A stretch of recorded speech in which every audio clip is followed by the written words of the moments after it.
I'm making a video here showing you these phone applications that I use and recommend. I'm going to start with the Coast Guard application right there. It's got the little Coast Guard symbol on it. And I like to use this NOAA weather buoys feature on here. Press that and up pops the coastline of Florida with me sitting here in Stuart.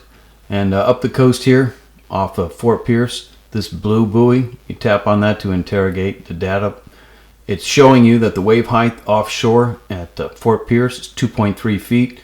Wave period is 13 seconds. Wave direction east-northeast. So this is information coming from a buoy offshore.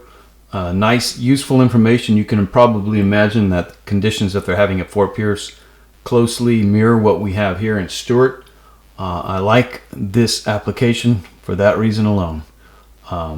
Also up and down the coast are other data point acquisition points.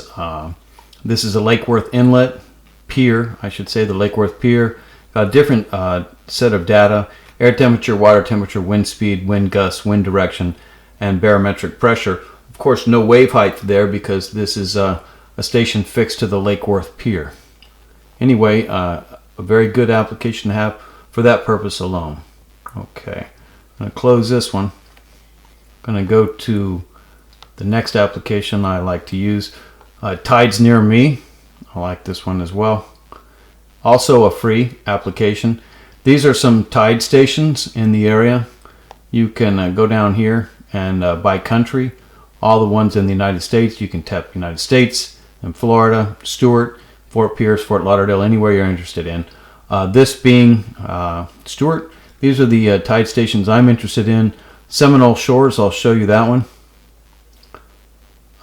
Today, now, the next event is a low tide at 11:23.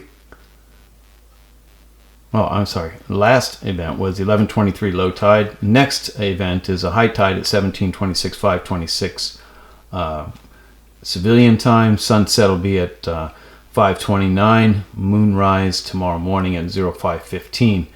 You can skip over here to where it says week. This is the full day's event for Seminole Shores. All the tides, high and low, sunrise, sunset, moonrise, moonset. So I just want to point out that the high tide at 5:16 went to a low tide at 11:23. The difference or range in tide was 3.3 feet. It's the algebraic difference. And from the high tide at 5:26, 17:26 to the low tide at 23:42, 11:42, the algebraic difference is 3.6 feet there. So that's what we're looking at. And also it's useful if you tap on the map button here.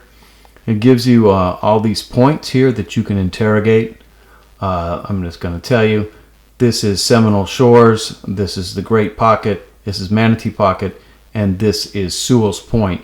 And then you can drag up the coast here, and there's the Fort Pierce current indicator. So this is the current data at the south bridge of the ICW there in Fort Pierce.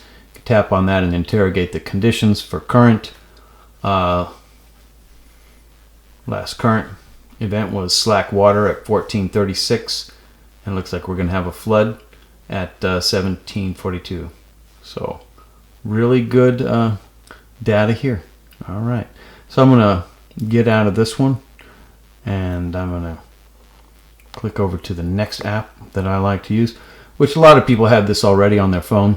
This is the radar app. Most people have a radar app on their phone. I like this.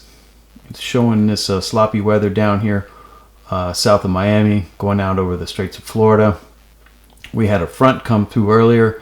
This is all that we're seeing. This is terrestrial radar. It's not really showing anything but near coastal conditions.